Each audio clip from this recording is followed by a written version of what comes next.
அதிமுக எம்எல்ஏக்கள் 4 பேர் ராஜினாமா செய்த விவகாரத்தில் குதிரை பேரம் நடந்துள்ளதாக கூறி சிபிஐ விசாரணை கோரிய வழக்கானது தற்போது வந்துள்ள நிலையில் சென்னை உயர்நீதிமன்றம் தீர்ப்பை தள்ளி வைத்திருக்கிறது. அதனை அண்மை செய்தியாக பார்க்கிறோம். சிபிஐ விசாரணைக்கு உத்தரவிடக் கோரிய வழக்கை உயர்நீதிமன்றம் தள்ளி வைத்திருக்கிறது. விவரங்களை செய்தியாளர் கிருஷ்ணமூர்த்தி வழங்க கேட்கலாம். கிருஷ்ணமூர்த்தி, எம்எல்ஏக்கள் ராஜினாமா தொடர்பான சிபிஐ விசாரணை வழக்கு தற்போது உயர்நீதிமன்றத்தில் விசாரணைக்கு வந்திருக்கிறது. என்னென்ன வாதங்கள்லாம் வைக்கப்பட்டது? விவரங்கள் என்ன? வணக்கம். அதிமுக எம்எல்ஏக்கள் 4 பேர் ராஜினாமா செய்த விவகாரத்தில் குதிரை பேரம் நடந்துள்ளதாக கூறி சிபிஐ விசாரணைக்கு உத்தரவிட வேண்டும் என்று திருச்செந்தூரை சேர்ந்த ராம்குமார் என்பவர் உயர்நீதிமன்றத்தில் மனு இருந்தார். அவர் தாக்கல் செய்த அந்த மனுவில் கடந்த மே 13ஆம் தேதி நம்பிக்கை வாக்கெடுப்பின் போது தாவேக அரசுக்கு ஆதரவாக வாக்களித்த 25 அதிமுக எம்எல்ஏக்கள் மீது கட்சி தாவல் தடை சட்டத்தின் கீழ் தகுதி நீக்கம் செய்ய அதிமுக சார்பில் பேரவைத் தலைவரிடம் கடிதம் கொடுக்கப்பட்டுள்ளதாகவும், அது நிலுவையில் இருந்த போது மே 25ஆம் தேதி தாவேகாவுக்கு ஆதரவாக வாக்களித்த மதுராந்தகம் தொகுதி MLA Maragathakumaravel, Perundurai MLA Jayakumar, Dharapuram MLA Sathyabama ஆகியோரும் மே 26ஆம் தேதி அம்பாசமுத்திரம் தொகுதி எம்எல்ஏ இசக்கி சுப்பையாவும் பதவிகளை ராஜினாமா செய்து அமைச்சர் ஆதவ் அர்ஜுனா முன்னிலையில் தாவேகாவில் இணைந்துள்ளது. அவர்களுக்கு தலைமைச் செயலகத்திலேயே தாவேகா உறுப்பினர் அட்டை வழங்கப்பட்டுள்ளது என்றும் மனுவில் தெரிவிக்கப்பட்டிருக்கிறது.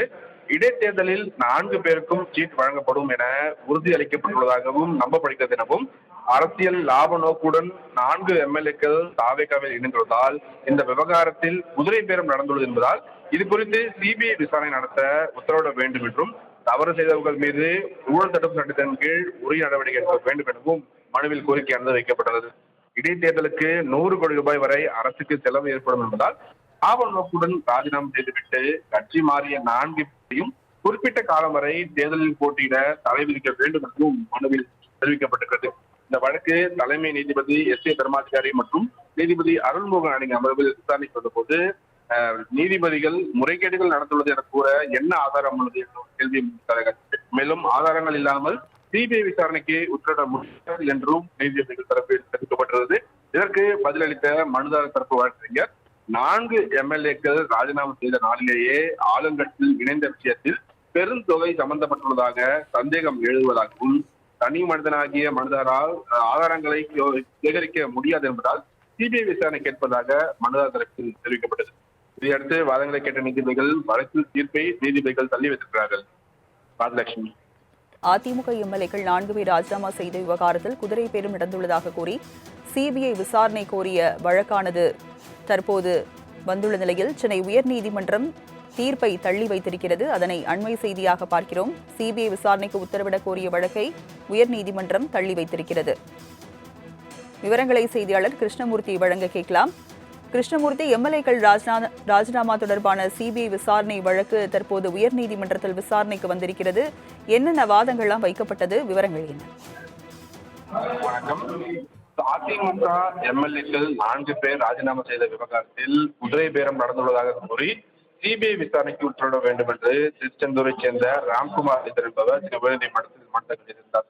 அவர் தாக்கல் செய்த அந்த மனுவில் கடந்த மே 13ஆம் தேதி நம்பிக்கை வாக்கெடுப்பின் போது தாவேக அரசுக்கு ஆதரவாக வாக்களித்த 25 அதிமுக எம்எல்ஏக்கள் மீது கட்சி தாவல் தடை சட்டத்தின் கீழ் தகுதி நீக்கம் செய்ய அதிமுக சார்பில் பேரவைத் தலைவரிடம் கடிதம் கொடுக்கப்பட்டுள்ளதாகவும், அது நிலுவையில் இருந்த போது மே 25ஆம் தேதி தாவேகாவுக்கு ஆதரவாக வாக்களித்த மதுராந்தகம் தொகுதி MLA Maragathakumaravel, Perundurai MLA Jayakumar, Dharapuram MLA Sathyabama ஆகியோரும் மே 26ஆம் தேதி அம்பாசமுத்திரம் தொகுதி எம்எல்ஏ இசக்கி சுப்பையாவும் பதவிகளை ராஜினாமா செய்து அமைச்சர் ஆதவ் அர்ஜுனா முன்னிலையில் தாவேகாவில் இணைந்துள்ளது.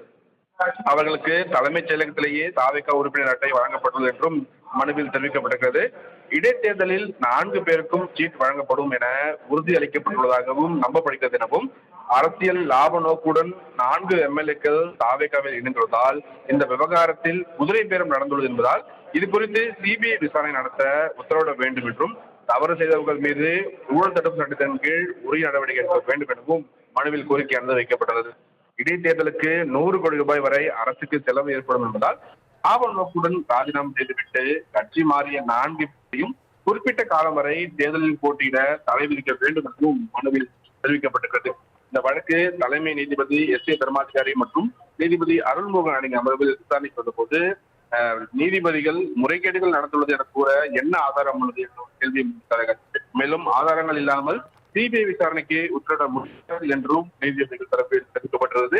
இதற்கு பதிலளித்த மனுதாரர் தரப்பு வழக்கறிஞர் 4 எம்எல்ஏக்கள் ராஜினாமா செய்த நாளிலேயே ஆளுங்கட்சியில் இணைந்த விஷயத்தில் பெருந்தொகை சம்பந்தப்பட்டுள்ளதாக சந்தேகம் எழுதுவதாகவும் தனி மனிதனாகிய மனுதாரால் ஆதாரங்களை சேகரிக்க முடியாது என்பதால் சிபிஐ விசாரணை கேட்பதாக மனுதாரர் தரப்பில் தெரிவிக்கப்பட்டது. இதையடுத்து வாதங்களை கேட்ட நீதிபதிகள் வழக்கில் தீர்ப்பை நீதிபதிகள் தள்ளி வைத்திருக்கிறார்கள். ராஜலட்சுமி. விவரங்களை வழங்கியதற்கு நன்றி கிருஷ்ணமூர்த்தி.